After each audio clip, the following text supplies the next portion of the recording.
You ready, Lydia? Okay. Ladies and gentlemen, welcome once again to the Potomac Institute for Policy Studies. It's always great to look out across a room where most of the faces are people that we know, that have been here many times and have joined us not just in seminars but in scholarly discussion of the issues of our time. And I want to welcome all of you back who are here again, and particularly, of course, welcome those who are here for the first time. The Potomac Institute for Policy Studies is a not-for-profit science and technology policy think tank in the Washington, D.C. area that concentrates on how science and technology is changing our society and our security around the world, issues in and around science and technology. As I think many of you know, the Institute has been involved in the study of terrorism, and particularly the use of technology by terrorists for almost 2 decades. We're very privileged and happy to have here at the Potomac Institute the International Center for the Study of Terrorism, chaired by Professor Yona Alexander. And that center, we're proud to acknowledge, produces a dozen books and periodicals every year on almost every aspect of terrorism that you can think of. The center really is an international center. It's affiliated with dozens of universities and think tanks around the world, and Professor Alexander today is in Turkey speaking at a NATO conference on the issues of terrorism and international cooperation to address terrorism, so unfortunately he can't be here. He will, however, be here next Monday when we have our next ICTS seminar on lone wolf challenges in terrorism, past experiences and the future outlook for trying to deal with one of the most particularly challenging aspects of application of terrorism, and that by those that we call lone wolves, for those that aren't affiliated with groups and countries where we can follow them most easily. So that will be held, I believe, here Monday afternoon at noon, and you're all invited to attend that session. As usual, Professor Alexander has some of the most learned people in the field here attending. Once again, thank you for being here today and for helping us to discuss another aspect of terrorism, one that I find particularly interesting, one that has actually been, I think, misaddressed or miscommunicated by a lot of people and a lot of leaders around the world, and that's the question of whether terrorism is a crime, a local criminal action, or whether terrorism is an international threat, whether it's a national security threat, whether things like drug abuse and drug running and drug sales are local crimes or international security matters.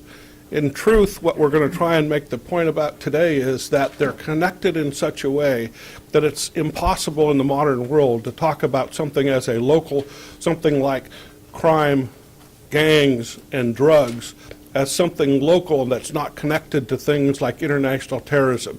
And in fact, how those connections around the world are influencing our national security in ways that people don't realize when they drive down the street and see a drug deal going down. It's hard for a lot of people to imagine how that drug deal actually affects international terrorism and their security, but it does.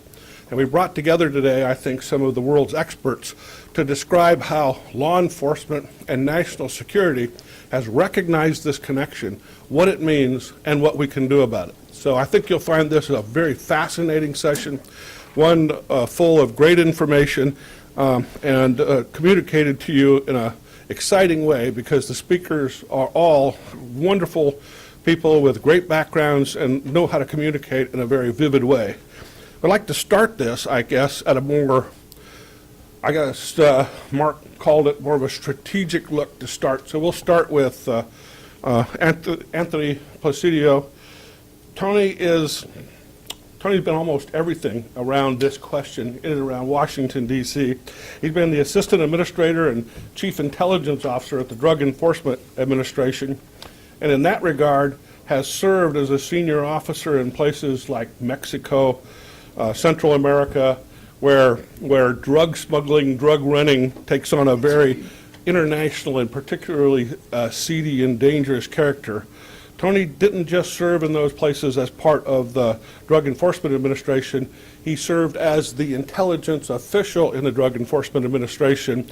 Read that as he wasn't just DIA or DEA. He was connected with and always affiliated with the intelligence community, Central Intelligence, and in that role, he served as the founding director of the Organized Crime Enforcement Task Force and the Intelligence Fusion Center here in the community. And so he has lived and worked almost every part of how drugs are generated, smuggled, and even more importantly, how they have impacted our national security at a very, very important and strategic level. So it's with great honor that I introduce to you Tony Placidio, who will kick this off with some comments on drug enforcement, intelligence, and how those things really are connected. Tony?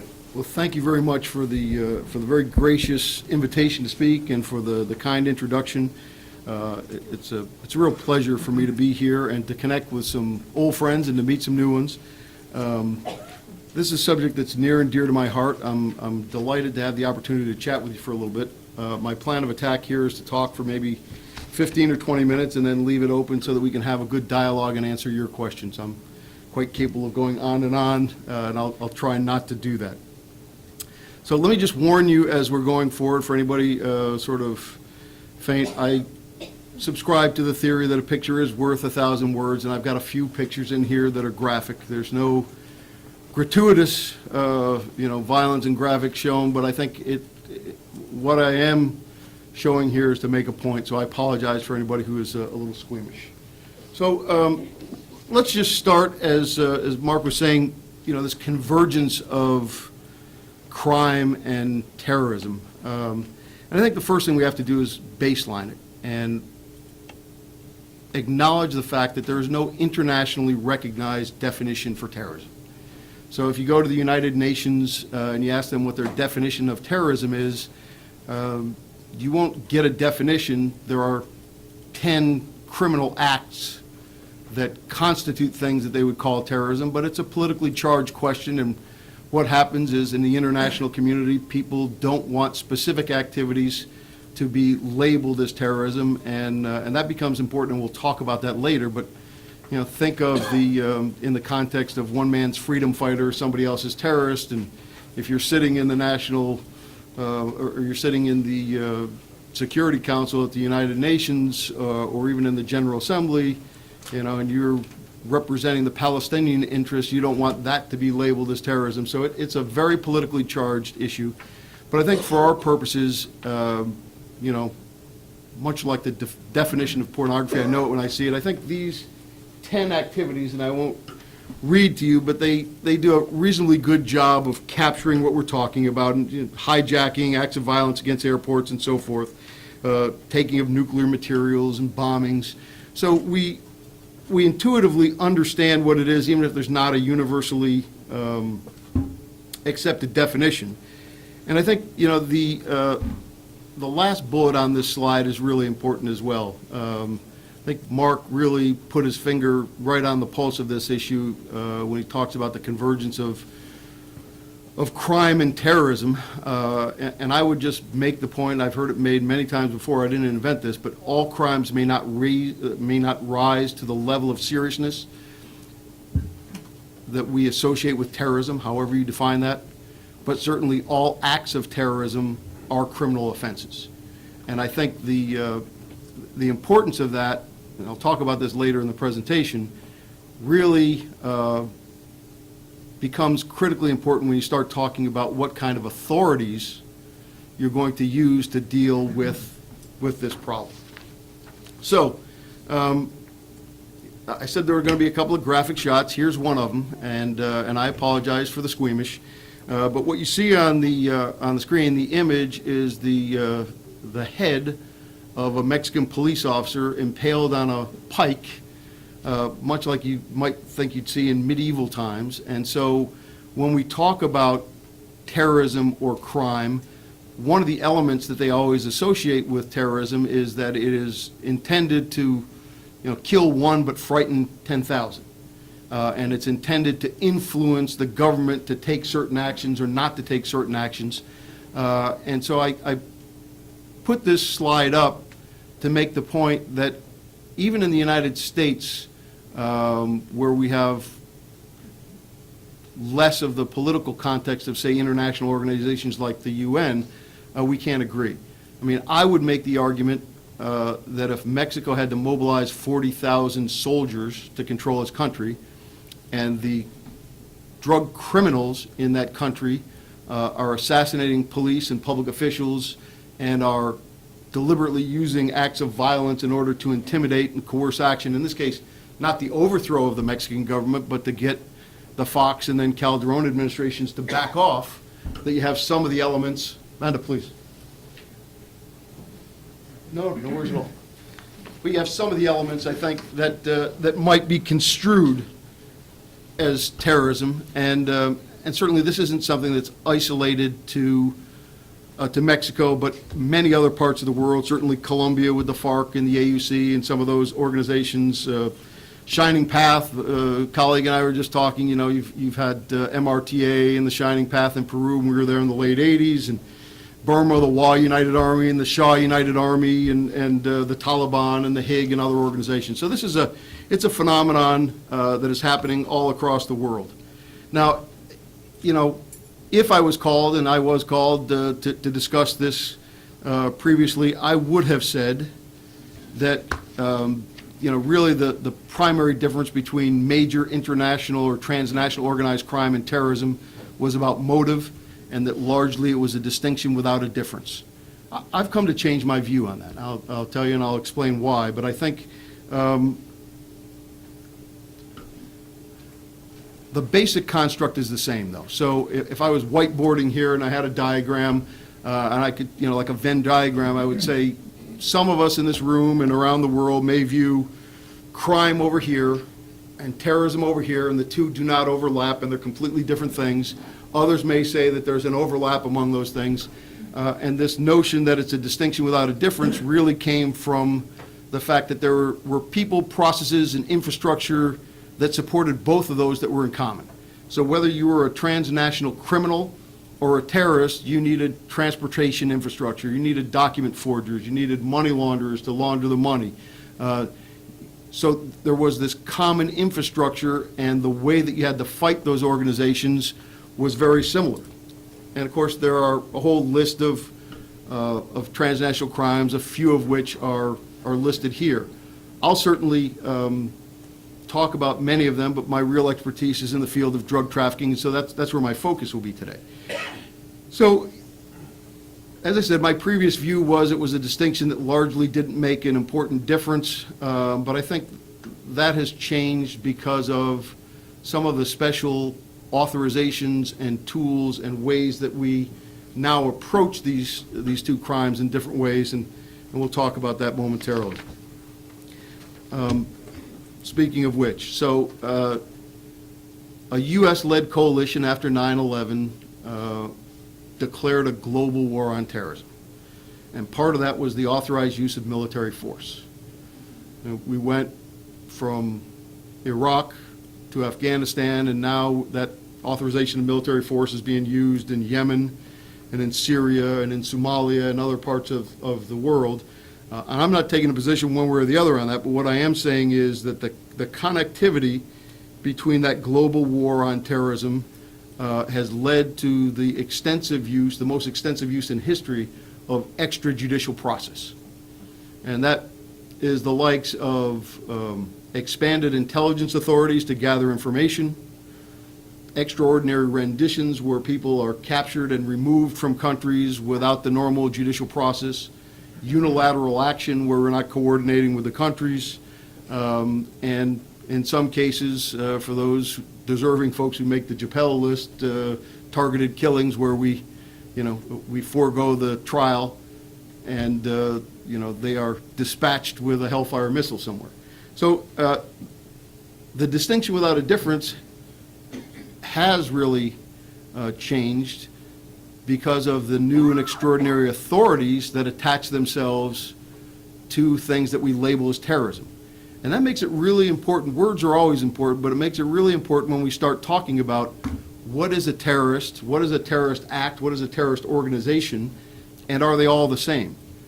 I would offer the personal observation that many things that can be considered terrorism are not alike. And so if you try in your own mind to connect attacks of a massive scale, like 9/11, and then the Boston Marathon bombing, they're both clearly intended to inflict damage, to frighten people. There are political motives behind them. They're both horrible and need to be dealt with. I would argue, though, that a one-size-fits-all approach doesn't work, and that's, those are two clear examples, but I think they go well beyond that. And I would just say that it is a dangerous and slippery slope when we start labeling things as terrorism. And so I started the presentation with a rather graphic photograph of some of the violence in Mexico, and I think you can actually make the argument that these criminal organizations down there were using terror tactics to try and dissuade the government of Mexico from being forceful on there. We did not designate the Sinaloa cartel or other organizations as terrorist organizations, and I think as a nation, I think part of the reason for that is this connotation that goes with terrorism. So I guess where I want to go next on this is to really talk about sort of the whole notion of victimless crimes.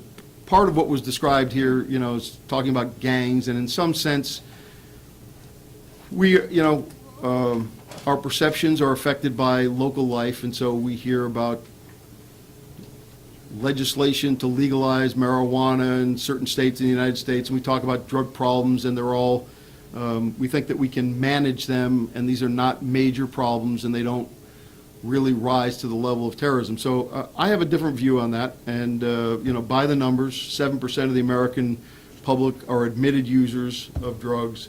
Millions are actually addicted. Tens of millions are affected. There are a whole range of consequences on there, and I would just say that in context, if you want to compare the two, that many more people are adversely affected by these kinds of transnational criminal activities on a daily basis than have been affected by terrorism over the history of the country. So, this results in a significant cost to all of you. My former agency and lots of other entities are funded to deal with the problem, and the last number I had, represents the fact that you're paying about $2,500 a piece to deal with that. But here's the real number, I think, that bears discussion when we talk about confluence between crime and terrorism. The drug trade alone, the global drug trade, is probably the largest in terms of revenue generation of transnational crimes, but there's certainly others that generate a lot of crime. But drugs alone, according to the UN Office on Drugs and Crime, generates nearly $400 billion in revenue. $400 billion. I mean, you try and get your arms around that, and it sounded like a bigger number, I guess, before we had stimulus packages that were that side. But that amount of money in the wrong hands can do a lot of damage. And when you look at what it costs to actually train and equip and run a terror cell, it is relatively easy for many of these now sort of autonomous sympathizer groups who are not connected with Al-Qaeda Main or with a big organization, but share ideology, to generate the revenue that they need to run operations. And I think, the points on here that I would make, again, when we're talking about crime versus terrorism, transnational crime, at least on the scale that I'm going to talk to you about, is a cancer. It corrupts public officials and institutions, it undermines respect for the rule of law, and And you can read the rest on here, but it's real. And I'll tell you, I know there are many people in this room who have worked and lived in foreign countries, and in an increasingly globalized society where we need partnerships, the corruptive influence, the undermining of governance in many of these parts of the world is a real problem. And this corruption actually creates safe havens that allows organizations who are committed to doing these kind of things to operate with a room of impunity. And so I'm going to whiz through these quickly so that we can get to the other speakers and have a discussion, but just to give you an idea of the scale, this is one case with $56 million in seizures in it. Here's one location with $207 million in one place. And this, incidentally, was not even the drug dealer. This was a methamphetamine provider from China importing pseudoephedrine into Mexico, largest cash seizure in history, but it's massive scale. You talk about the dispensaries and drug legalization, so here's what it looks like in Mexico. I mean, as far as the eye can see. And I can tell you that for those, and I'm not taking a view here, but for those who say, well, we're going to legalize it and all this is going to go away. The folks who make their living doing this are not working on their resumes because Colorado and Washington State have legalized marijuana. They're not donning a Brooks Brothers suit and going out and trying to get a job in legitimate industry. Instead, what they will be doing is going to the cocaine trade, right? This is a single month in Mexico with nearly 24 metric tons of cocaine. How much money does that generate? How much violence does it cause? Methamphetamine. There are industrial pharmaceutical companies around that don't have production capacity like these clandestine criminal organizations. So it's a little bit of a misnomer, in my view, to say, to do this comparison of gangs to terrorism. In some ways, when we talk about gangs, at least in my mind, you're talking about the street corner gang or maybe the prison gang, and they're a nuisance and they're trouble and they're contained. What I would say is that these are transnational corporations that operate outside the law, outside the construct of any kind of rule of law, and have the capacity to inflict great harm both directly and indirectly. And to be a little cute about it, when we talked about terrorism, we talk about the ABCs, atomic, biological, chemical. I would say the fourth one is drugs. It's the corruptive influence, the amount of money that can be siphoned off to do bad things. And we're going to talk about that. It moves beyond hypothetical and into the actual world, as we'll talk in a second. So you can, and I'll whiz through these quickly, you can take the position that people want to self-medicate, and that if people make bad decisions and they want to, we're going to have environmental Darwinism, and society has no need to look out for folks who make bad decisions. Okay, fine. What about the environmental impacts on people who didn't make those decisions when public places of accommodation like hotels are converted into methamphetamine labs and they're contaminated? What about the environmental damage when that goes off, or the fires or explosions that result? What about the innocent kids who live in these environments and we end up paying the bills for? There's a whole new term in Appalachia now where they talk about, meth orphans, where both parents have been carted off to jail, and now the social services that we all pay for are taking care of them. Is that another form of problem that we have to deal with? Certainly, we have all said that there is trafficker-on-trafficker violence, always been understood, and I think a lot of us have come to accept, hey, as long as it's them, as long as it's the criminals fighting among themselves and they don't bother us, that's okay. But what about when we see what happens in Mexico, what's happened in other places where they're taking on the government? They're murdering police and prosecutors and judges, and they're doing it in horrific ways intended to instill fear. You can kill somebody without having to butcher them and behead them and leave signs. But when they take 74 innocent people off a bus and bludgeon them to death with a sledgehammer, and then leave a sign that says, if you keep bothering us, this is going to continue, I think you're rapidly approaching the point where this is terrorism. The money that is generated from this goes to create armies. They may not represent nation states or countries, But I guarantee you that there are organizations all around the world, and these photos are from Mexico, but you could go to Burma, you could go to the Taliban in Afghanistan. There are now places in the Sahel of Africa where the drug trade is standing up insurgencies, well-funded, well-trained, well-armed insurgencies that are creating all kinds of problems for us.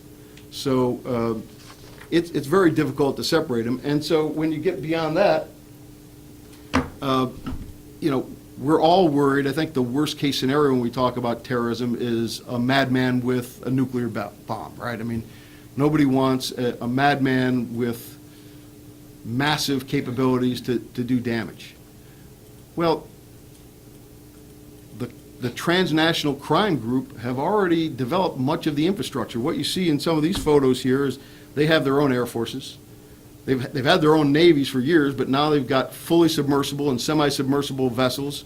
And I think it's unclassified now we can talk about, but that the U.S. Navy's having a great deal of difficulty tracking. So, today's vessel that's used to move 7 to 10 metric tons of cocaine into the country, could that be tomorrow's transportation vessel to bring in a dirty bomb, to bring in foreign fighters? I think the answer to that is we don't have the luxury of saying it'll never happen. Many people will say, well, the drug traffickers have a financial motive, the terrorists are ideologically motivated, why would the terrorists cut into their pockets? Well, they might not do it willingly. They might be fooled. It's been known to happen. But beyond that, once this technology exists, it's hard to put the genie back in the bottle.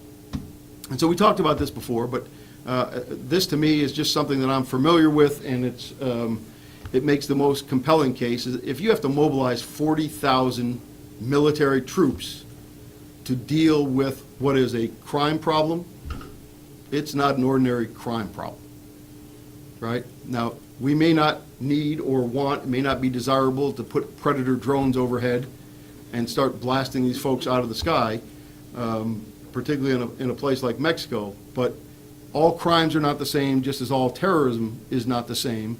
And I think the case can be made, I would make the case, that this convergence is occurring, it has occurred, it's ongoing, and that in some respects, this is that old story that if you put a frog in the water and gently raise the heat, he'll stay in there until he dies, versus plopping one in and he jumps out if it's hot already. I think in some sense we have become desensitized to a lot of this, and it's dangerous. It's happening all over the world, and so we now have special forces, on the same authorized use of military force in Africa working, and I can tell you that the cocaine pipeline from South America through West Africa across the Sahara and into Europe is going great guns, and that Al-Qaeda in the land of the Islamic Maghreb is already taxing it. It's happening today. So, we worried in the past about our close neighbors, but, this shot is from Guinea-Bissau, right? And so in an increasingly globalized world with internet and transportation and the like, do we have the luxury of saying we don't care about certain places? We did that with Afghanistan, and it cost us dearly, and I would say that they can't. So just to bring it home, and I'm going to wrap it up here, to move from the hypothetical to the real, this is actually a receipt. It was seized in Afghanistan from the Taliban, and what it says, I think it highlights, if I hit it again here, is the bearer of this note, is in possession of a quantity of heroin, and he's already paid his tax, and he shouldn't be bothered further. And so these foreign fighters, whether it's the Taliban or others, are already in the business of financing their activities through the drug trade and through other forms of transnational crime. Another great example of this is the Madrid train bombing, or the so-called March 4th explosions. This was an Al-Qaeda affiliate, not hardcore main Al-Qaeda, but sympathizers who generated enough money through the local sale of hashish and MDMA to do the training, acquire the materials, and run a terrorist operation in Madrid, Spain. So it's real, and I'll wrap up here and just say that I think there are a number of valuable lessons that we learned from our engagements with transnational criminals. I think they are applicable to the counterterrorism world. I won't read to you. You're more than capable of reading for yourself here. What I will say is that we as a nation need to be careful. My personal view is not to take a one-size-fits-all approach.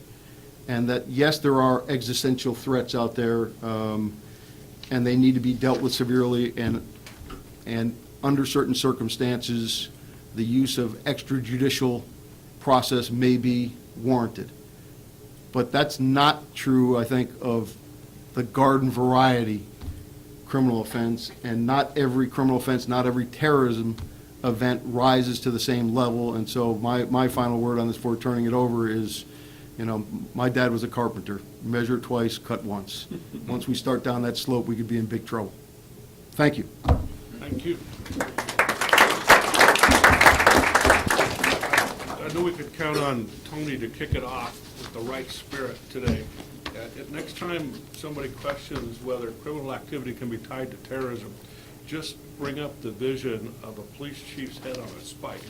That's got to be terrorism in anybody's book. It's a tremendous presentation. Thank you, sir. We appreciate it.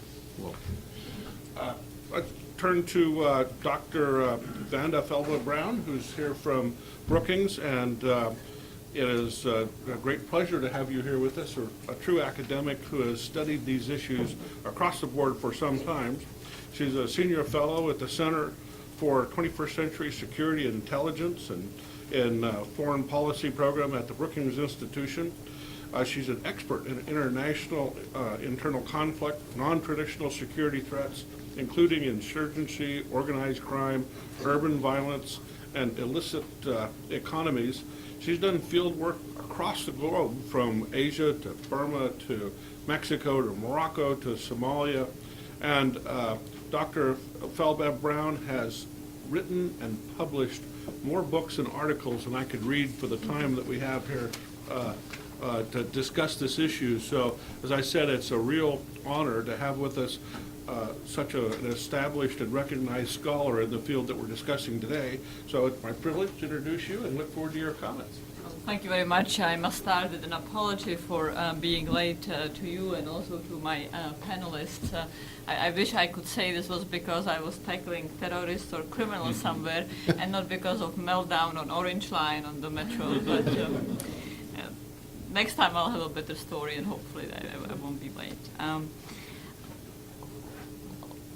I think what connects Tony's fascinating presentation and my talk is a plea, a call for nuance, and for distinction in a phenomenon that is no doubt, or a set of phenomena that are no doubt interacting in ways that are perhaps unique, that we have perhaps not seen, at least in the scope and design, but where nonetheless effective policy will be highly dependent on specificity, and where I think there is very much of a need to avoid falling into gross generalizations and assumptions that can then suggest policies that might not be effective or under some circumstances be even counterproductive.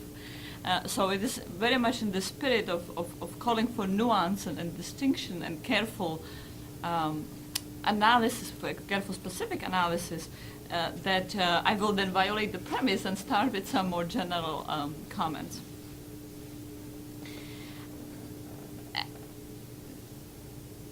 We have increasingly come to focus our attention to the fact that there is a lot of organized crime, many illicit economies around the world, which partially is just a function of the fact that the global international polity is becoming one where there are many more restrictions, rules, and legal norms.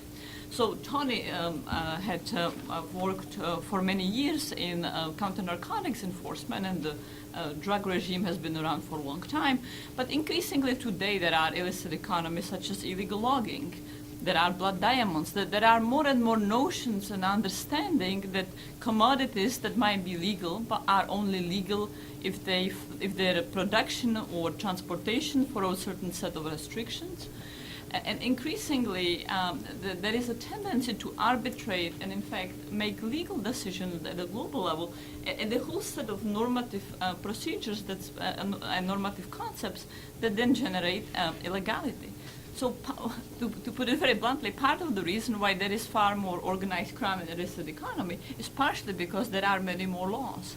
And behaviors that would be totally acceptable and legal or illegal, or who would not be judged legal or illegal, would not be so because they were either desirable, but simply because there had been no arbitrations and decisions on them. This then, of course, influences also how militant groups interact with domains, social domain and economic domains that they might have interacted, in fact, for a long time, but all of a sudden we are paying attention because there are sort of two sets of illegality or two sets of violations of norms. Now, I said that we had the sense that these phenomena are new and acutely threatening, but I would point you to a very old insurgency that was led by Vercingetorix, who was a Gaulish warrior who fought against Caesar's invasion of Gallia and incorporation of Gallia into the Roman Empire. He met a bad demise. Caesar had him beheaded ultimately.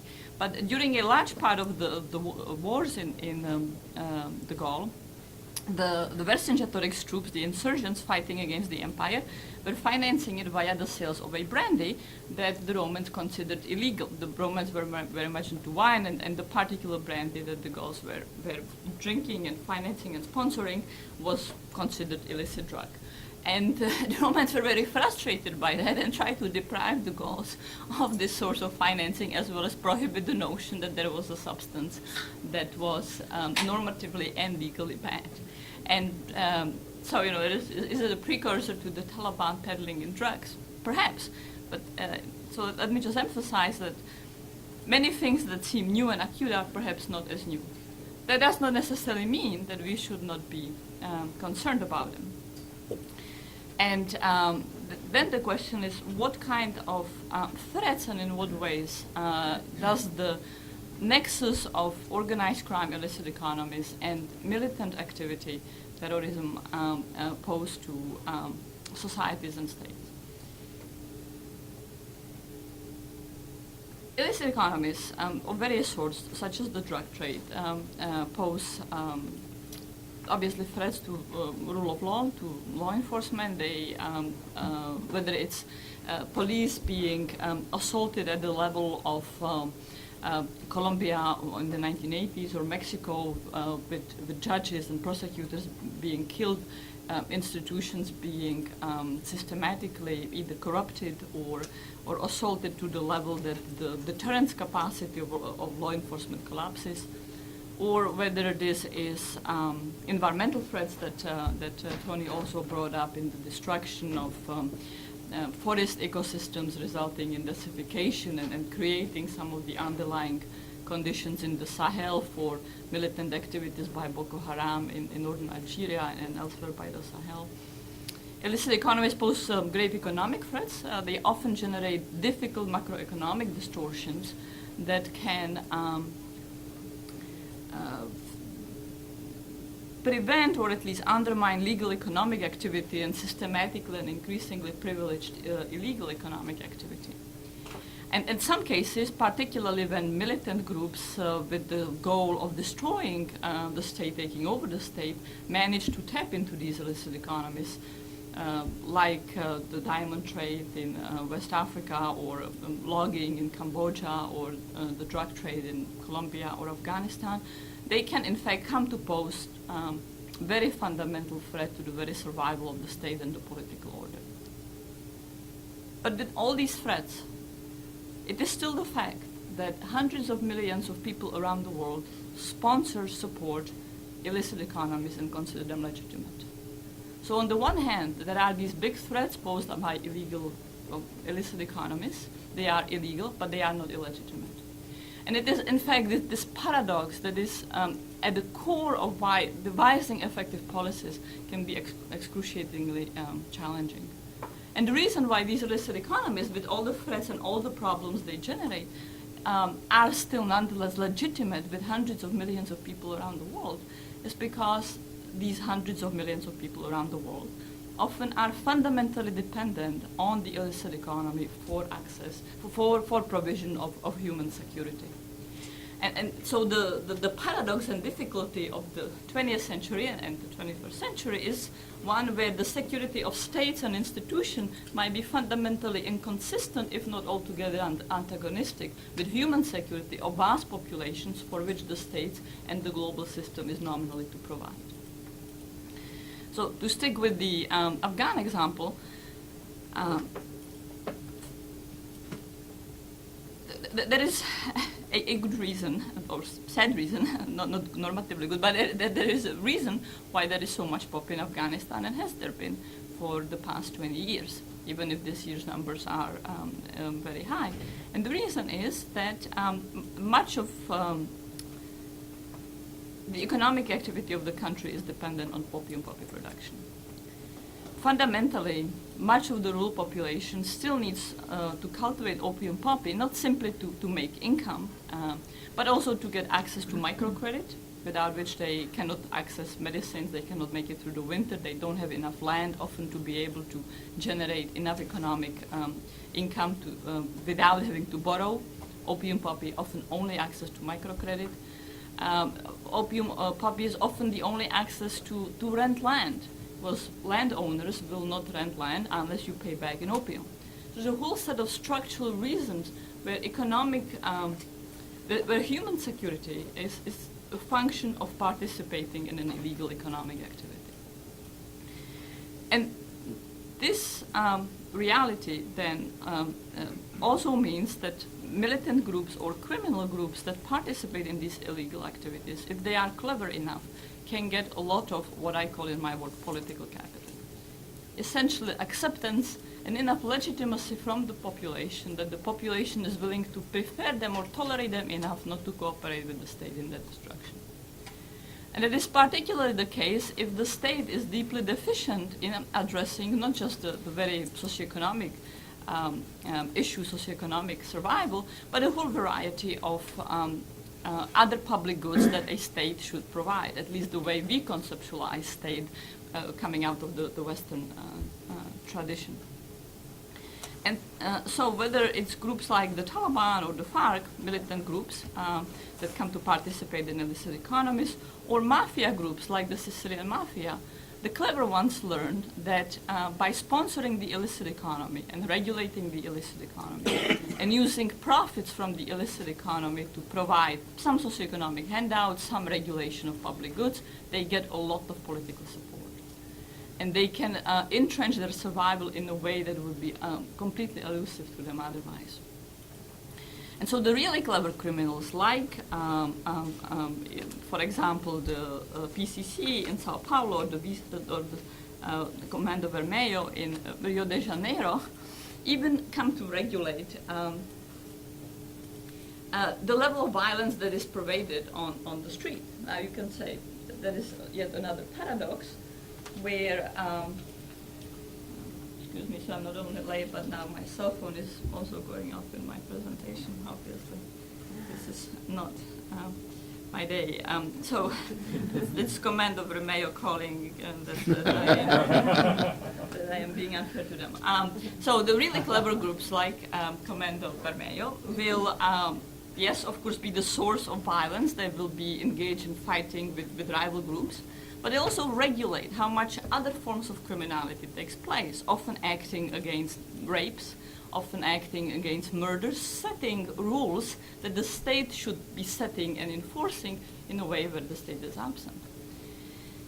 They will also set up courts and make decisions in a way that's very similar to Hezbollah or the Taliban. They will regulate disputes among neighbors in settings where the population is either no capacity or no motivation to go to formal courts for resolution. So by sponsoring illicit economies and taking on these various public goods function in a way that could be quite elusive for belligerents and criminals otherwise, that they in fact take on the trappings of a proto-state. They become governing entity. And that quite fundamentally changes the way in which state needs to tackle the phenomenon to be effective. It moves the game from one of merely suppression of an aberrant social activity, as one would perhaps conceptualize many predatory crimes, such as extortion or kidnapping, but one toward much more complex competition in state-making between the state and the criminals and the belligerents over the allegiance of the population, over basic concepts of what legitimacy means. And of course, the game for the state ideally would be one where there is an alignment between legality and legitimacy. So what is illegal is illegitimate, and what is legal is legitimate. Now, different illicit economies have different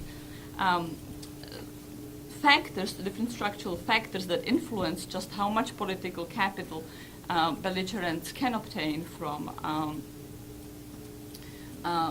their sponsorship of the illicit economy. I will not go into them.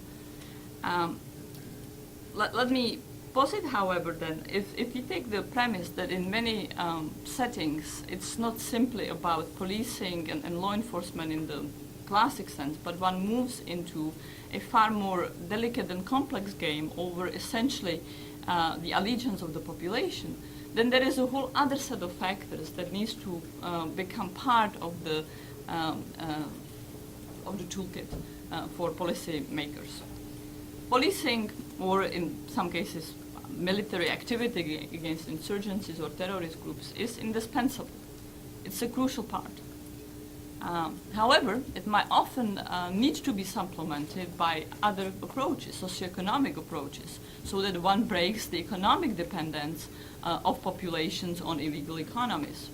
That is often very complex, very difficult to do, and far more failure in the world than successes, and we can talk about that in Q&A. It might also involve mobilizing other actors, other non-state actors, providing other forms of access to public goods or justice, with the goal that people transfer their allegiance to the state, that bonds between state and citizens become strengthened, and bonds between state and non-state actors, non-state violent actors, whether criminal groups or belligerent groups,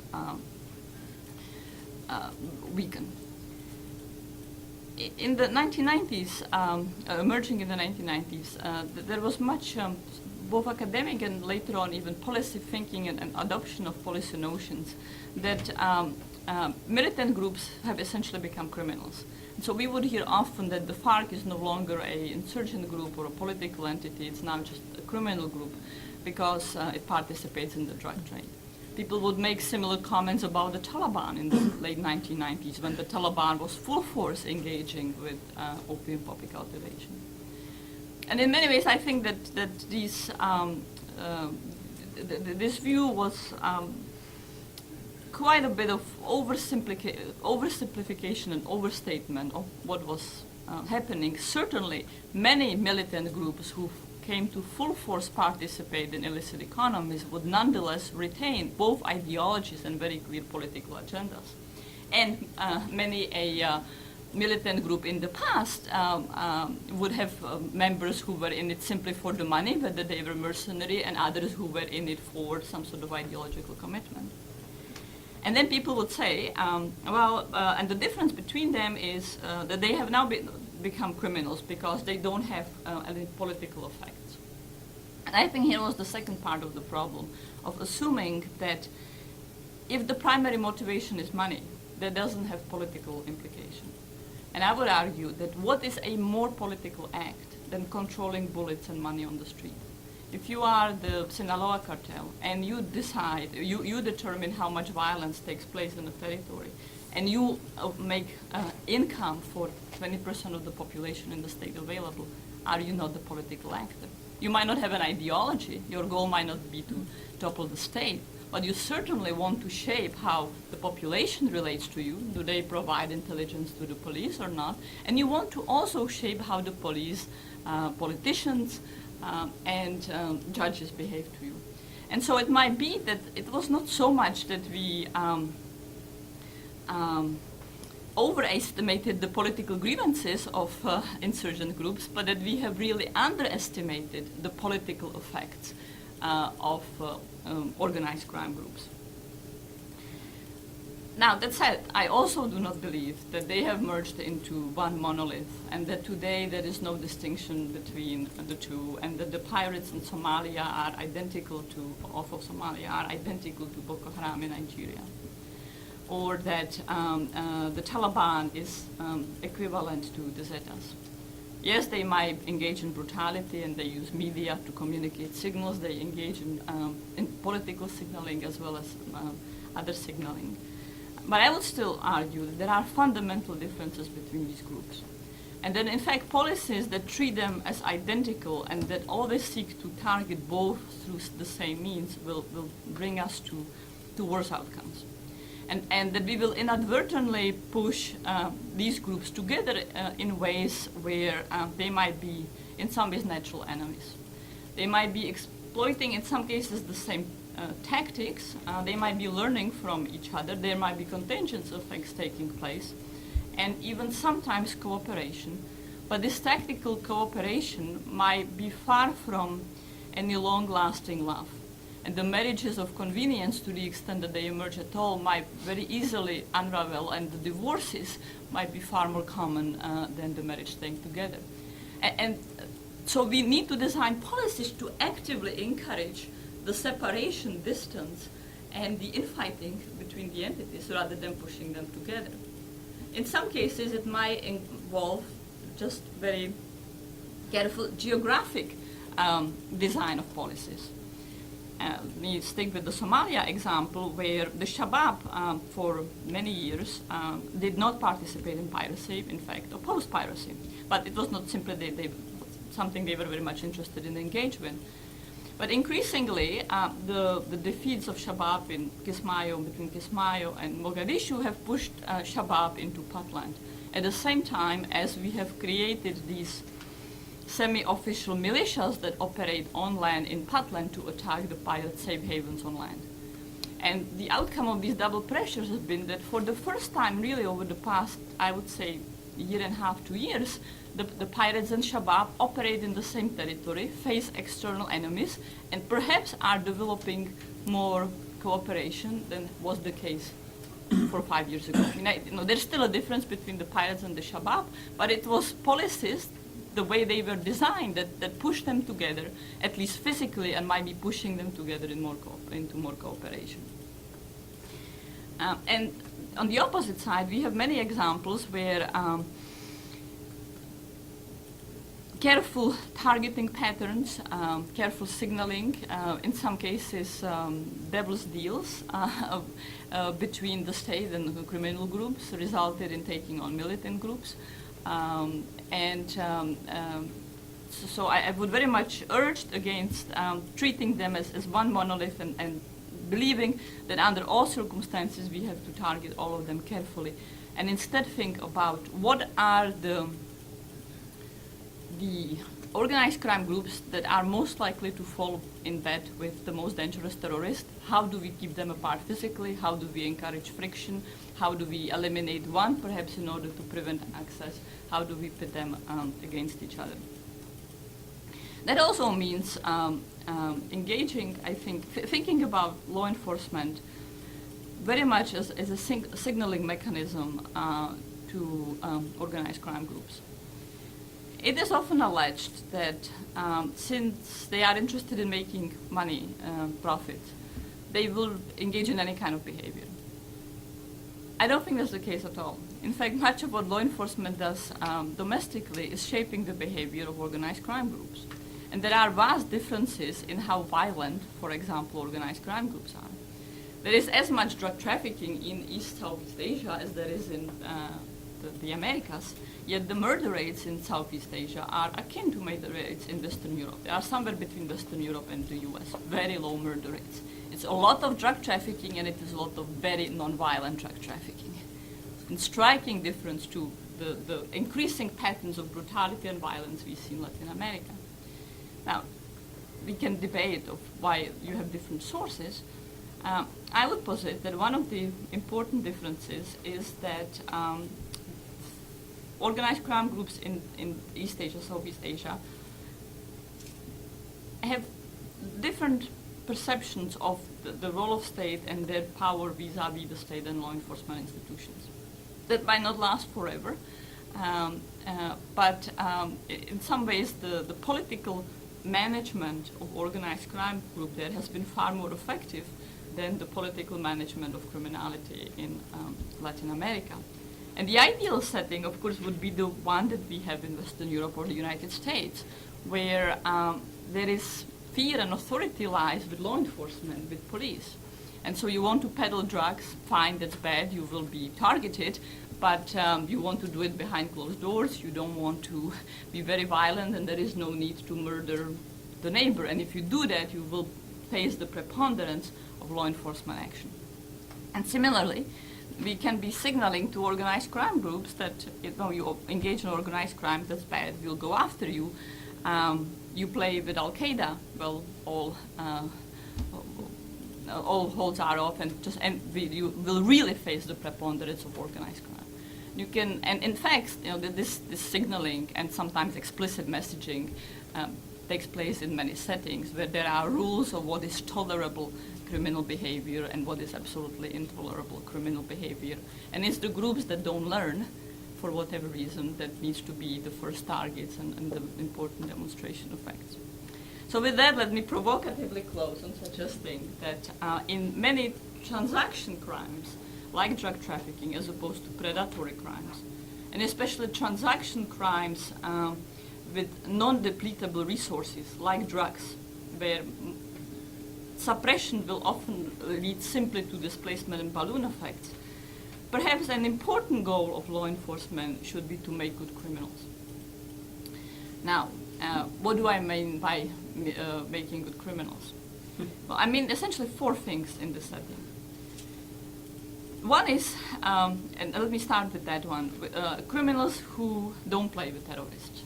And if they do, they cross red line that then pushes them into different level of enforcement and focus they would have otherwise. So I understand that they might want to try to take the cocaine, but if they learn that, by the way, Boko Haram is trying to use their roots to get money for itself, they will call up someone and says, by the way, there are agents here, please come get them. The second good criminal, characteristic of a good criminal is one that's not very violent. So there are always some violent aspects to criminal activity, almost always, not always, but almost always there is some extortion is underpinned by the threat of violence, and minimum some murder rates take place. But we want drug trafficking in Mexico to look like drug trafficking in the US, often conducted by the same actors, by the way. Behind closed door, on the internet, very much not visible by society, and minimal levels of violence. Yes, there is levels of violence between pushers, dealers on the street, but it's not nowhere anything like the killing fields in Ciudad Juarez. And these nonviolent criminals also should have an understanding that if the police officer comes and arrests them, they extend their hands and will end up in jail for a long time, if not ever, as opposed to reacting by blowing up the police station. So the deterrence, authority and deterrence need to be transferred to law enforcement institutions and state to shape the behavior of criminals so that nonviolence characterizes transaction crimes as much as possible. The third characteristic of a good criminal is one that is as removed from society as possible. And that means essentially that I am not dependent on my human capital development, on my social mobility, on my very survival by going to the local don to be able to borrow money or to get job employment. And instead I can go to the legal private sector or to the state. I don't go to, if I have a dispute with my neighbor, I don't go to the local mafia don to have him make the decision as to which of us is correct and which of us will then adopt in different ways, but I will go to the formal court. And the last characteristic of a good criminal is, and so here I should say the way one brings up this kind of criminal is of course not by signaling from police and different deterrence patterns and targeting approaches, but by providing socioeconomic services and public goods via legal means. So here is the state competition part of the talk.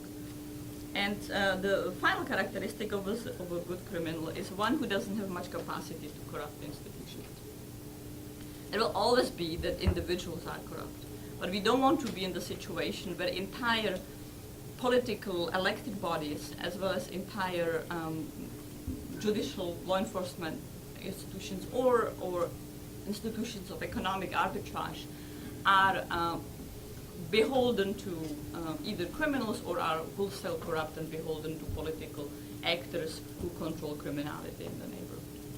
And so in this case, the way we shape or we create those good criminals is not about, again, signaling, it's not about necessarily socioeconomic policies, but it's about what kind of vetting mechanisms we'll build into our institutions, what kind of transparency and accountability we build into the system.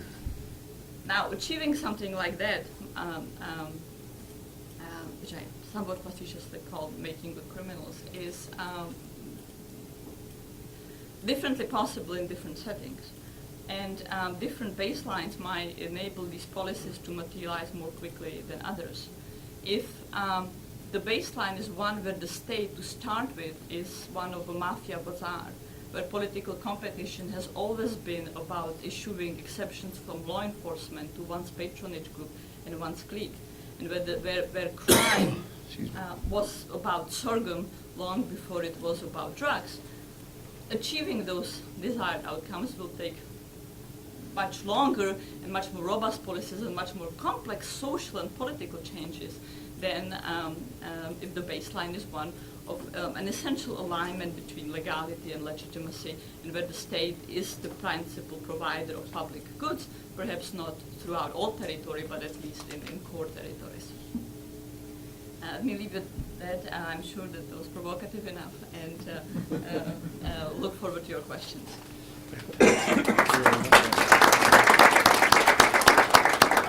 I hope you're not leaving, Mark. The hardest part is figuring out. Okay, great. Now to our keynote speaker, and a good friend of the Potomac Institute, one of our Board of Regents members and senior fellows, Jeffrey Skunk Baxter, introduced me to Mark a while back with the words that we study terrorism at the Potomac Institute, and we've been involved in lots of national security issues. We need to meet and talk to a guy who's actually had his hands in trying to deal with those things on the front line, from L.A. to the Middle East to South America. And I was intrigued by the idea of somebody having to deal with national security, terrorism, drugs, and policing on the front lines of California and the third world, and comparing the two together.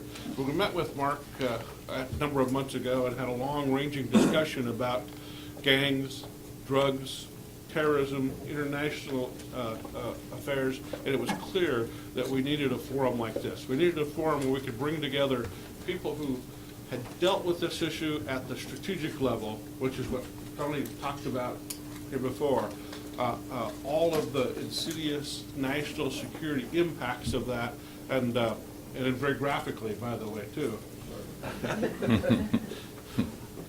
How this affects policy and how we're academically thinking about it, but you did a fantastic job of framing those issues and the connections in ways that I will be digesting for a long time, including the concepts of good criminals and the facts that criminal networks, whether they have political motivations or not. If I want to be a criminal, I want to be a good one, but I know how.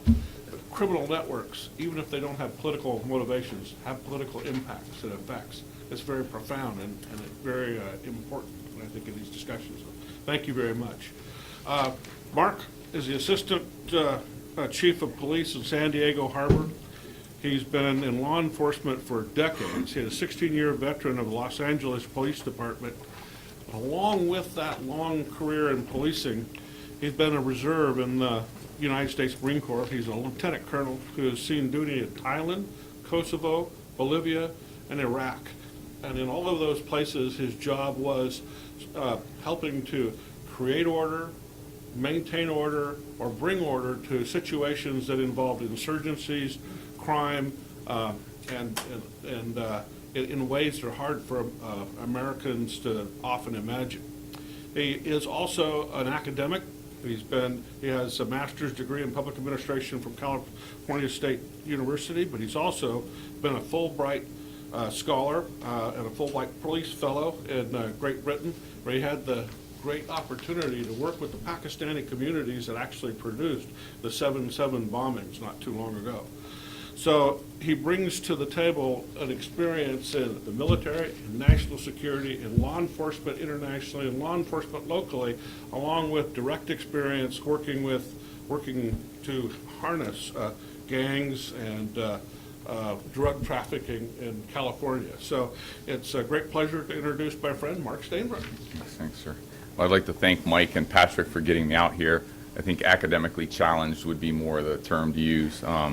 My mother really appreciated them getting me out here, and when she asked me what I was doing, I said, well, I'm speaking at the Potomac Institute, and she said, well, what is that? I said, well, it's like a think tank. And she said, my Lord, Mark, when you were growing up, I never thought your name and think tank would be in the same sentence before. So I know General Gray is associated with this organization quite closely, and he actually commissioned me in the Marine Corps in 1991, 22 years ago. And what I always took from him and his leadership was that challenge conventional thinking. And so maybe I'll do a little bit of that today. As Mike mentioned, I did spend 6 months living, working, and studying in the Pakistani community in West Yorkshire, in Beeston and Bradford, in the areas where the bombers lived and worked and came from, the 7/7 bombers. So that's kind of the context of the first 15 minutes of the discussion today. I only have an hour and 32 minutes for my presentation. Actually, I timed it at 32.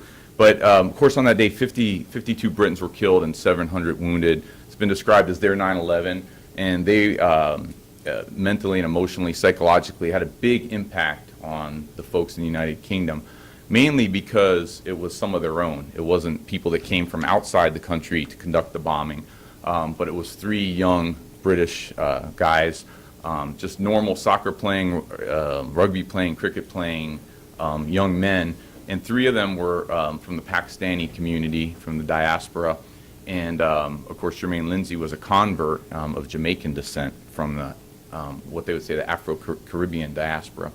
So I'm going to make everyone in here today, we have a social contract, I'm going to make you into experts on diasporas in 15 minutes or less. But the context of me going in there was to see, well, this was about 18 months after the bombings. Well, what was the relationship of the police and the community after the bombings, and how did they interact together? That was my main thrust. So I studied in the religious and theology department at Leeds because I wanted to go completely 180 from anything I'd learned in the military and law enforcement. And so I looked at the community in that context. And what I learned was there's 9 traits of a diaspora. And I thought it was interesting that the more you can marry up a community, a diaspora community, to the 9 traits, the more I think it suggests that potentially they could be impacted by terrorism and also crime. And I'll try to make that argument. Now, this is a terrible way to do PowerPoint, so we're going to do, I'm a Marine, so we got to do a lot of pictures. Okay, so the first trait is dispersal from the homeland to two or more foreign regions. Okay, that's what happened after World War II. Britain was deplete. If you think about after World War II, they needed manpower. They needed to get their factories back up and running. So they went out to the Commonwealth and they said, hey, you guys can come work. And this was part of India at the time. You can come work in England, and you're not going to stay. You're going to send money back home, but we'll give you jobs here. And then, so mainly from Mirpur, they came over and did that to the factories in England. And then a second group went to East and Central Africa. But because of Idi Amin and all the bad guys down there in the 70s, boom, they make a second migration to meet their cousins up in the north. Now, what's interesting about that is who came? Well, the young men came. And they went to these densely populated urban areas in the north, like this picture in Bradford. You can see the big factory in the back and the big clusters of row houses. But in 1962, they had the Immigration Acts of 1962, and they said, we're going to give you amnesty, you can stay, and you can bring all your family with you. Oh, this is a great deal. They can bring mom, dad, cousins, grandma, grandpa, aunts and uncles. This is great. So they bring these, so they go from young men living in clustered apartments together, working in the factory, sending money back, to boom, instant communities, instant families, right in the middle, right in the heart of Britain. And then they maintained a strong ethnic culture, distinctiveness over a long period of time. So you can see I'm in there with probably some of the first generation guys, like they're on the left and in the back, and then some of the second and third generation. You see the youngest guy probably getting in the fourth generation maybe there. And what are they all wearing? They're wearing the chamois camise. And if you went down the street and you had been transported in there, you might think you were in Pakistan. I mean, I'm outside a mosque here, but everything's in the Urdu language. You can buy clothing, food that's very culturally and ethnically correct. Sometimes they say, we're more Pakistani than the Pakistanis. The other thing is they have a collective memory of the homeland. So they sing songs, they read poetry, books, they participate in cultural events, sometimes even going back to the homeland to do that. And they have this idealization of the homeland, a collective commitment to it. So remember the big Pakistani earthquake? When stuff like that happens, or political assassinations like Benazir Bhutto, it affects the people in their new country, okay? So when the earthquakes happened, the British police actually had to set up areas to figure out who died in Pakistan and what happened, how it affected the families there. So one sergeant told me once, what happens in Pakistan today affects Bradford tonight. Okay, so I think that's an important point. I want you to think about that for a second. The other thing is a return movement. As it is, they weren't just, this is a key point, they never planned to stay. They were always going to go back, right? And as it is, 400,000 Pakistanis a year go back and forth. So you can imagine from a law enforcement point of view, how do you track that? How do you monitor that? Where are they going? What are they doing when they're over there? I have this picture of the funeral in there because my friend Raj Riaz, who was a special constable and a Pakistani guy, grew up most of his life in the UK. His dad had come over and worked and died. He took his dad over and buried him back in Pakistan. I said, Raj, where do you want to be buried? And he'll tell you, I'm British. He says, I want to be buried back in Pakistan next to my dad. So even in death, that psychological tie, that emotional tie to the homeland is there. That's another key concept. But there's also this idea of a troubled relationship with host societies, and they're seeking the acceptance. Ironically, 4 years earlier, in the same date, July 7th, 2001, they had the Bradford riots. You essentially classify them as race riots, young Pakistani youth. They believed that the National Front was coming into their town, and they reacted violently to that. The police were called in. It led to 3 days of clashes in northern Bradford. Now, it was never proven that the bombers were there, but it's pretty likely that they were in that area. I don't know if there was some statement trying to be made. It's possible, but they started on the same date that the bombs went off 4 years later. There's also the sense of empathy and solidarity with co-ethnics everywhere. These are young fighters who would have been from ethnically the same region, same background during the Soviet war in Afghanistan, and then you have the young Palestinian rock throwers during the Intifadas, which they would have been watching on TV around that time in the 80s and 90s, and maybe over the internet. So they could see themselves in this group. And I would also say you could use the word co-religionists or other Muslims. And I can make words up because I'm a Marine, because we do that all the time. So my point here is a lot of it is wrapped around a sense of identity, or in cosmology or world outlook, and who they believe they are. They're British, they're Pakistani, they're also Muslim, and there are also all kinds of other regional classifications and other things within those units. But there's also the possibility of Richmond and host countries tolerant of pluralism.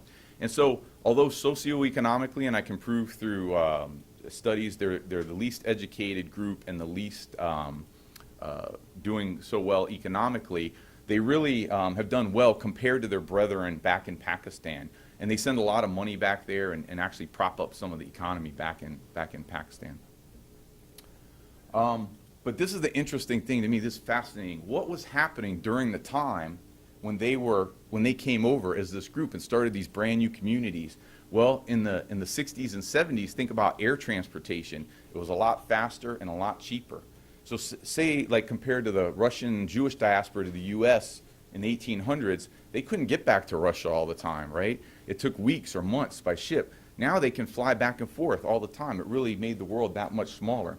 Think about what else is going on. You have better telephone technology. Now they can keep in touch than cell phone technology, than satellite TV and cable TV. So now they don't watch the BBC or CBS News, Walter Cronkite, do they? They can watch Al Jazeera or something specifically focused in on Pakistanis. or Pakistani community, okay? I always like the guy with the donkey cart up here on the cell phone. I just want you to feel good because, since there's been laws passed that, you have to use your Bluetooth when you're on the donkey cart because of the number of donkey cart accidents because of Bluetooth, because of cell phone use. That didn't come out quite right, but I wasn't brought here to be funny. I'm just, trying to keep people awake. So all these things enabled them to import their local religious leaders and customs, arrange marriages from home countries, so that they can maintain the broadery or their extended family by marrying their first cousin. So they keep all the money and wealth and everything within. But it keeps them insular, which is a problem. So they have extended global families, right? And then I talked about the media communications technologies.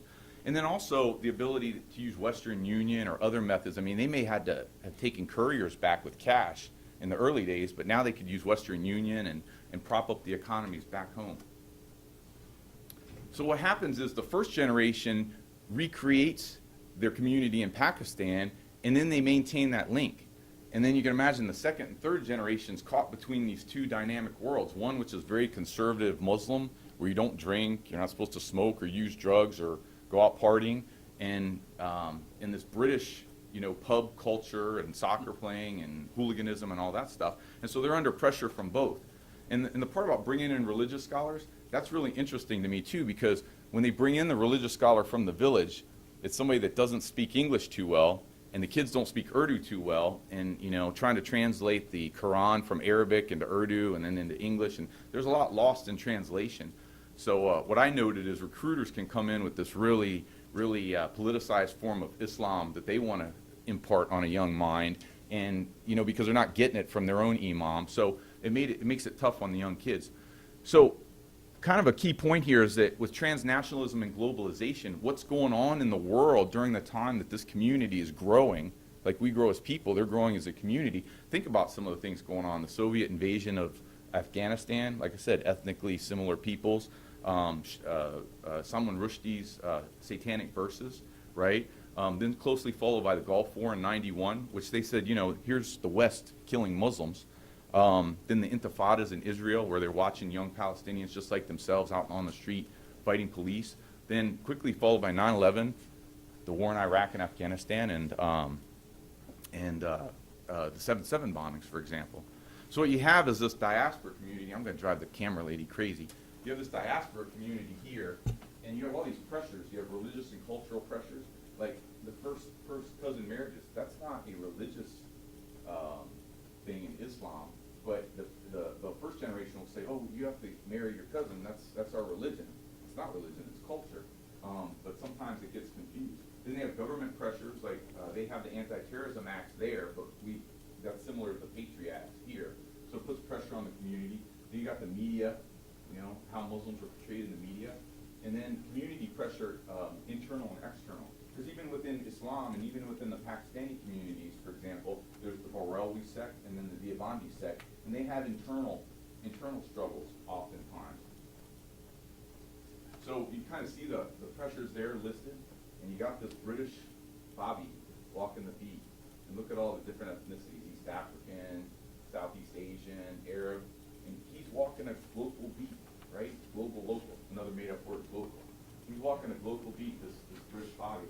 See, being a police officer on the beat, I'm the one that has to look in the community every day, 2 years after the bombing, and still deal with those people after everybody else has left, the media, no offense, but the federal government, So I kind of take this in a more personal sense. And it's all about learning and understanding your community so you can do some outreach to them. So I don't know what the lights, if you can see this, but I thought this was a fascinating picture. And I just missed the woman in a baya going by. But talk about globalization and transnationalism. 3 famous Belgian beers that you can't drink, people in the mosque. And then all these Westernly dressed women showing their legs and all that. Then you got the transnational aspect of the cell phones, right? T-Mobile here. And then this is for Harris Casino gambling. And this is all outside the mosque. Think about the social pressure. You're in the mosque in one environment, now you walk outside, you're in another. All I need is the plane flying by, and you have the whole picture there. Right?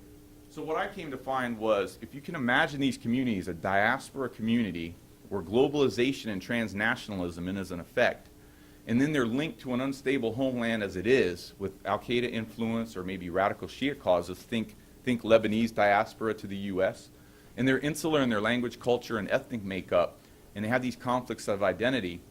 You have the gender and generation gaps and relative socioeconomic deprivation.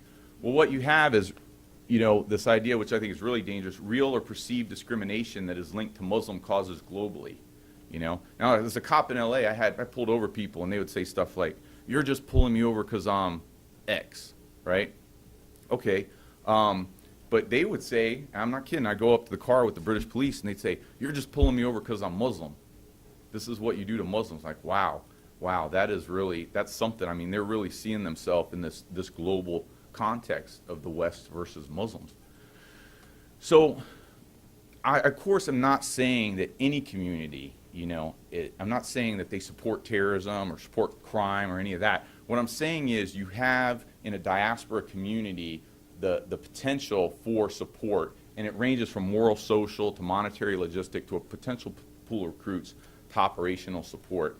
And that potential is there. You also have a community that has no involvement in it or part of the community, but they're affected when anything happens. Because after a terrorist attack, maybe Muslims get beat up or assaulted, things like that. Anywhere to active terror cells.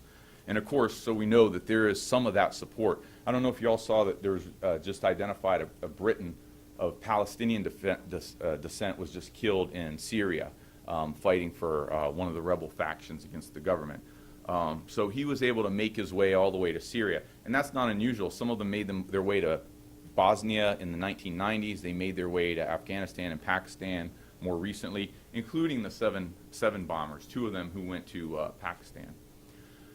This is what was fascinating to me. The first arrest that we made out there when I went out with the British police was of a Pakistani male dressed in jeans, like very Western style, like you think of rap hip-hop culture here, an LA baseball cap, and I come from LA, so I'm like, holy crap. And he's selling little bags of weed in the street. And I'm thinking, this is surreal. So I always try to get my rap on with these guys, right? By the way, you all are experts in diasporas, go forth and do good. I'd always try to get my rap on with these guys, and I use sports or music. I say, hey, what music do you like? What movies? Oh man, I like Tupac, I like Biggie, I like 50 Cent. And I'm just sitting there going, wow, this is what we're exporting, to this country and to these kids. So you think about it, a Pakistani Muslim kid is selling drugs and fascinated by American rap and hip hop culture. So I got to meet this group and work with them a little bit, and they were a gang. They formed themselves into a gang, beating people up, selling drugs, terrorizing Afro-Caribbeans because there's that racial aspect. And they were called the Hare Hills Mujahideen Soldiers. And when I saw their graffiti, which was in a mosque, an old mosque that they had broken into, I was just fascinated by the cosmology in this graffiti because it reminded me of South Central LA, but on the other hand, it had an international characteristic. So here's their gang name, Hare Hills, which is where they're from. The M is for Mujahideen, like the Islamic fighters, and then soldiers. So it has like that militant component. Now look at the international context. You see the Islamic crescent, which is on fire, right? See the bomb going off right here? See the handcuffs, like the relationship with law enforcement, bullet holes in the wall. Here's the general indictment of society right here, blood dripping down. Look at this, money is a major issue, and you heard that a lot from our other 2 speakers, right? Look at this, a joint up here, see the joint? See the little joint? It says, welcome to Hare Hills. It's all cracked because it's a socioeconomically deprived area. It says, rest in peace to all the fallen soldiers. It says, the good die young, so what have I got left but to breathe? Thinking, what a fascinating, cosmology with these guys, their outlook. And then, just like LA-style gangs, they do a roll call. This is their monikers or placas: Barry, Casper, Lucky, can't read that one, C4. Yeah, so just really interesting and fascinating to me.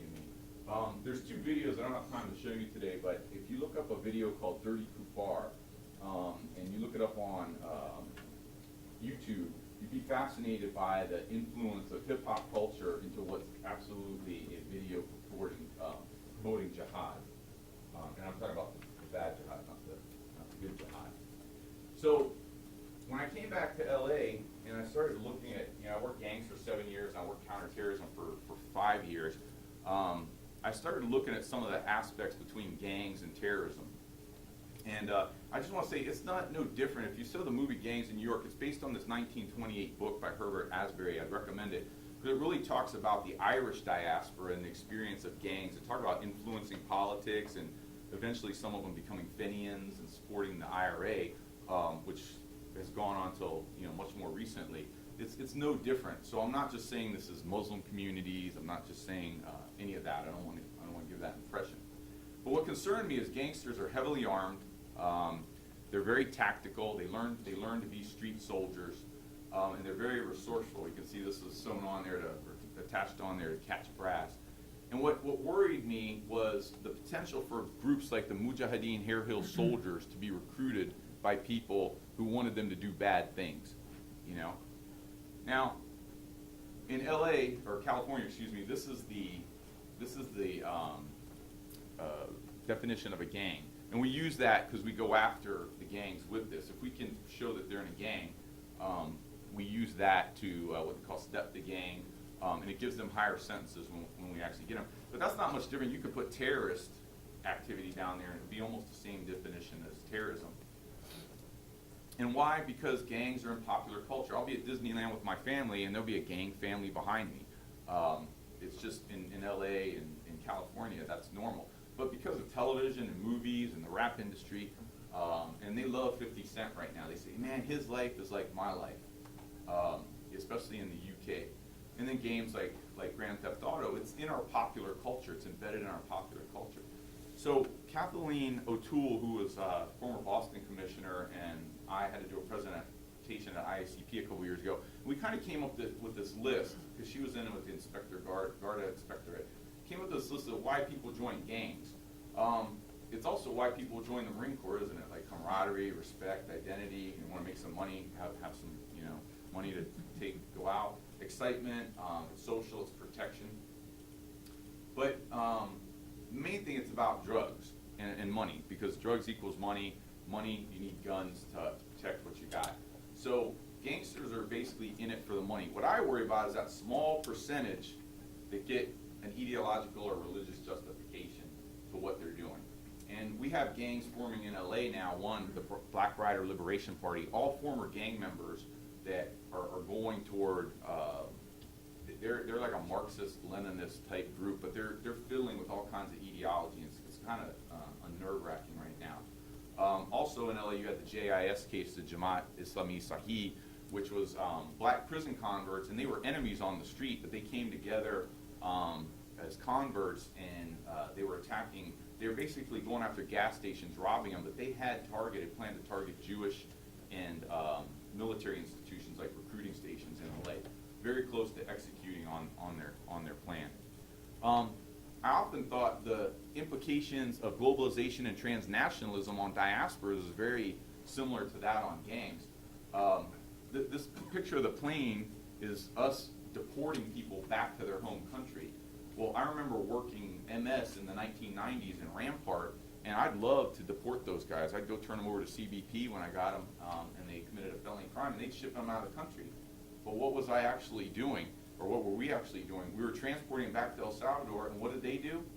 They recreated the gang in El Salvador and then exported it exponentially back up to the United States.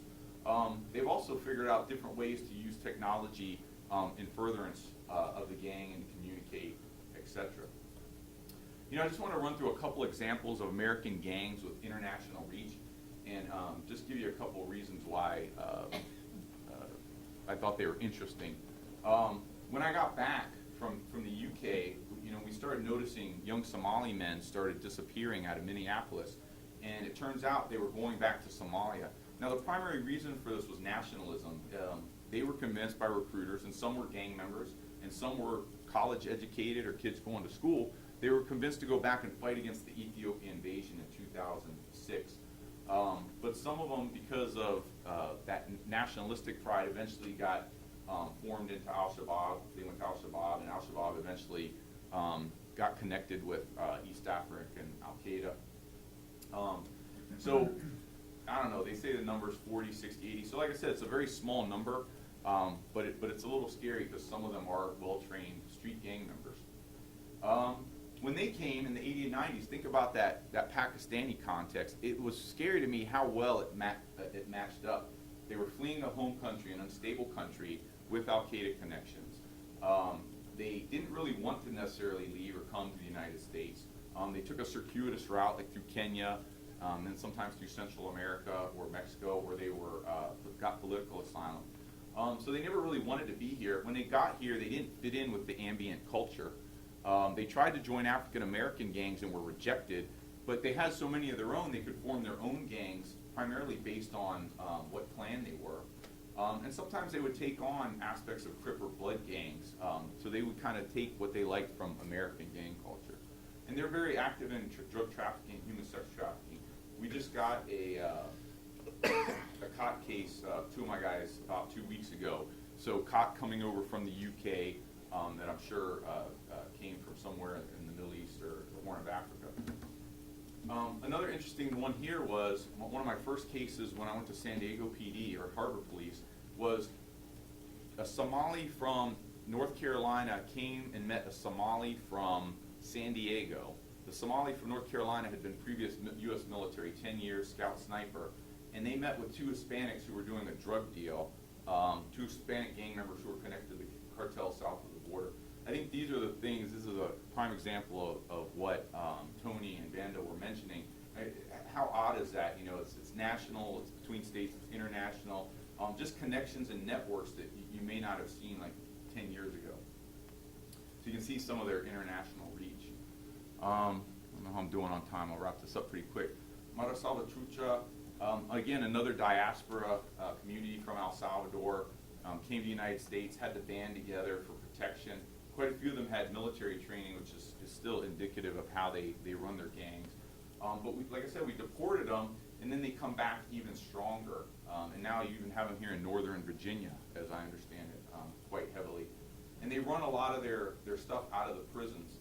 I'm a big fan of Doug Farah, who I read an article recently that he showed how not only are they getting very politically active, as Vanda talked about, but he showed that they probably delivered SA-7 air missiles to the FARC in Colombia, and he kind of showed how that went in one of his articles. So, you know, the connections, again, they're making, and they were labeled an international criminal organization recently, but their connections just keep extending now into Canada, of course, eastern United States, and now down into Colombia.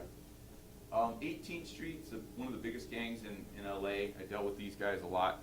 What I thought was interesting about them is they aligned with La MA, or they've been aligned with La MA, the prison gang, but they've also aligned with the Armenian Power Gang, which, although they're Christians, Armenians, they've taken on kind of like a Hispanic gang context, which I just think is fascinating. But MA and 18th Street use them for money laundering. And don't forget, Armenian terrorist groups were very powerful in the 1980s, JCAG and Al-Sala. And they also, the second biggest diaspora outside the United States for Armenians, where? It's in Lebanon, because they trained with the PLO back in the 70s, those terrorist groups. There were some of the more violent ones in the 80s. And now they've kind of trickled off as terrorist groups.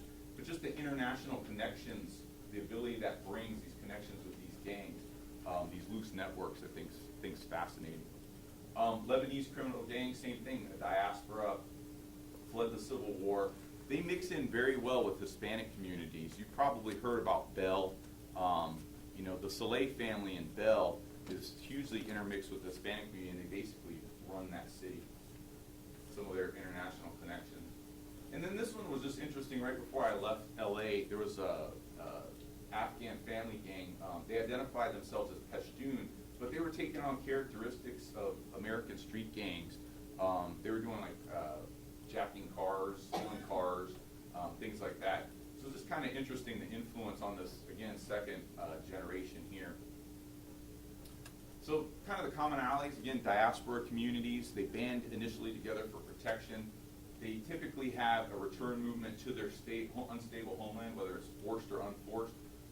They establish these international connections, and then they learn criminal behavior courtesy of American street gangs. But they also have some of their own internal community culture that comes from. I'm not saying that all these people come over here and become criminals. Some of them came over and they were already maybe criminals, like the Italian mafia, for example. And so they have these informal networks to further criminal activity. And then I think they're increasing their political activity, which, as Vonda pointed out, has been in large part connected to money. They're getting more complex. And again, not unlike Irish gangs that became politically active with Tammany Hall and that sort of thing. Kind of just the last couple things I would say for what I've learned is that cop that's got to look at these communities in the face. We go into some of these communities and we mess a lot of things up. And that's because most cops don't realize they're walking a global beat, okay? So until you go into a community, you shouldn't go into a community until you learn a little about all these different things and really understand. I kind of look at it like a doctor. Before, first do no harm, right? And I've had some interesting experiences like walking into mosques and doing some different things. And sometimes I've learned the hard way because no one else was really doing that stuff at the time, at least from a counterterrorism perspective. Because remember, local police too, it's not like we go in the mosque and say, excuse me, could you tell us where the terrorists are in the mosque? I mean, they want to know about parking issues and sometimes things nothing to do with crime, vandalism, and it's getting better, but typically they looked at the government as very monolithic. So the difference between me and the FBI and the TSA wasn't much of a difference. But they're getting more politically astute. I really think that we have to balance the covert side with the overt side. And that's where local law enforcement can do great things, because unlike some federal agencies, we're there for 30 years at times. We see these people, we grow up with them over long periods of time.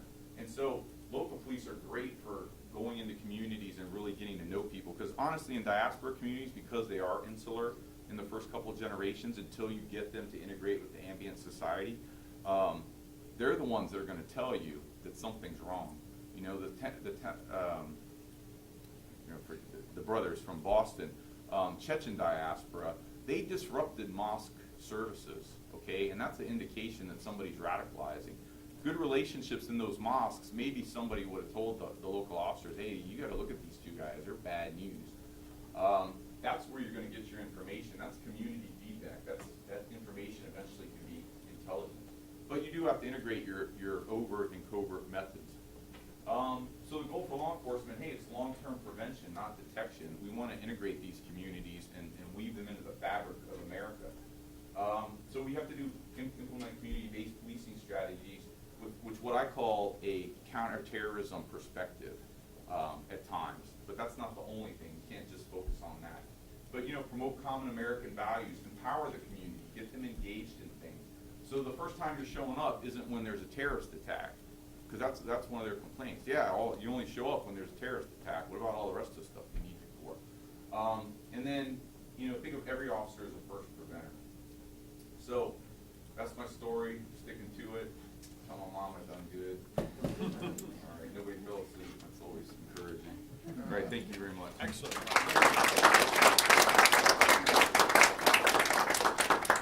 Panel would join me up here. We're open for questions.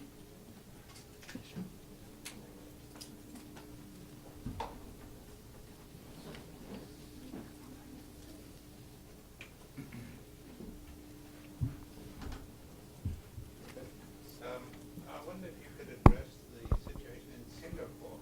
I understand that they indeed. If you could please address the situation in Singapore, because my understanding is they do indeed have control over most of the adverse issues that we've been talking today, and maybe that's a myth, and if it's a reality, maybe we can learn something.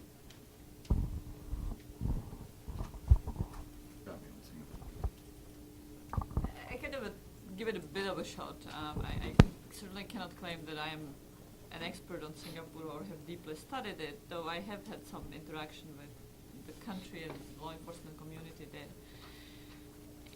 Singapore and Hong Kong are often put forth as models, and of course they are problematic models because they are city-state, and some of the scope and resource issues that come with control, good control law enforcement, as well as not so desirable political authoritarian control, are manifested very differently in these very limited scale effects.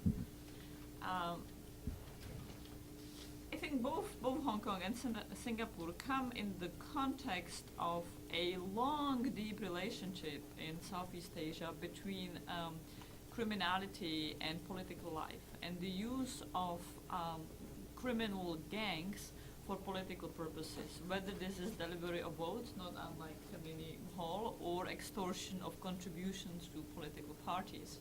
They also have their own equivalence and resonance in Latin America. Now, the big difference is that in many Latin American contexts, like Mexico being the prime example, the political control at some point cracked, and organized crime got very uppity, to put it very crudely, and stopped obeying the political overlords. We have not seen that in Southeast Asia and Asia. And we have not seen that, not even just in some of the easier cases like Hong Kong and Singapore, easier because of size and scale and because of continuing political continuation of political order. But one of the most interesting cases to me is Indonesia, which had gone through since the 30s, and the anti-colonial struggle has gone through massive upheavals and massive changes to political order, and yet a rather smooth continuation of use of crime for political purposes and the maintenance of political control over criminality in ways that we might fundamentally question whether this is democratic at all, but nonetheless in ways that has not exploded in the overt confrontation between criminals and political entities in the same way that we see elsewhere. And one of the big questions is, why is that?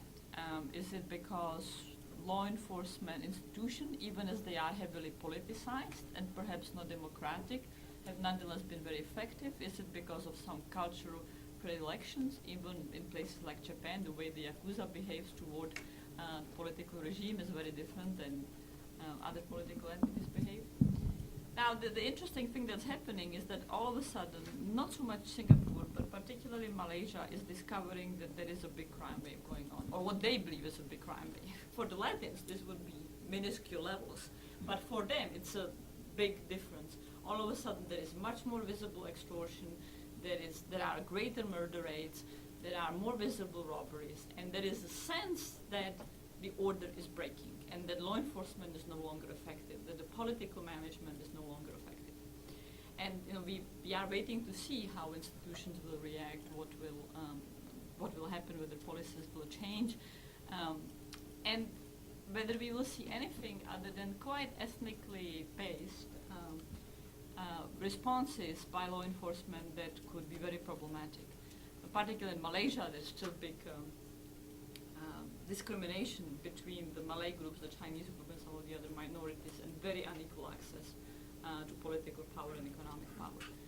And so one of the risks is that crime will be defined as being perpetrated by the problematic others that have not integrated, and that law enforcement response will be directed to the ethnic minority that is disprivileged within the political system.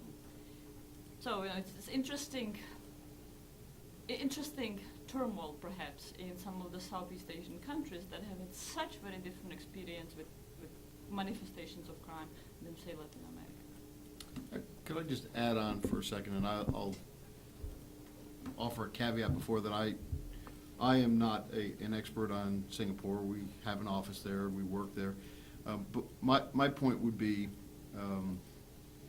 that the experience in Singapore not only has a dimension of scope and scale around it as a city-state, but I think there are cultural dimensions that don't translate